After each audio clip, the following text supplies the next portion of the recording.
Hello Ram Ram જય માતાજી બધાને. અને જો આજે અહીંયા જાલીથી અશ્વિનભાઈ, એટલે ભાઈ હું લેવા આવ્યા હિતથી વાત કરો. રામ રામ ને જય માતાજી. કેમ છો મારા વાલા? બધા મજામાં? બધા મજામાં જ હોય. હવે કેમ કે શિયાળુ સિઝનની મેથીની ભાજી ખાઈને થાવ રાજી, મૂળાની ભાજી ખાવ તો રાજી થાય. પણ અમારે એક ફેસબુકમાં ચેનલ મોનિટાઈઝ કરવાની હતી એટલે આવ્યા હતા. અને મેરાભાઈ આપણે વર્મા હતા, આપણા સબસ્ક્રાઈબર છે, યુટ્યુબર છે, ફેસબુકમાં પણ વિડીયો મેકે છે. તો આ સાઈડ અમારા પણ યુટ્યુબર આવી ગયા ચમકાકા, એટલે અમે બધા આવ્યા છે.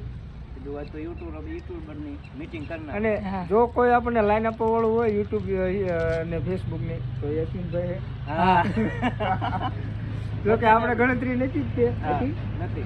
અને મને લાઈન આપી નરસિંહ કાકા, પછી મેં મેરાભાઈને લાઈન આપી, ધનજીભાઈને લાઈન આપી. આ બધાને યુટ્યુબરને કીધું આગળ વધો, કેમ કે હવે સમય પણ ઘરે જવાનો થઈ ગયો, ઘણી વાર લાગી. ચિત્રોડી ગયા હતા, મારે તો હારણ ઘર છે નહીં, નકર તો હું અહીંયા જઉં.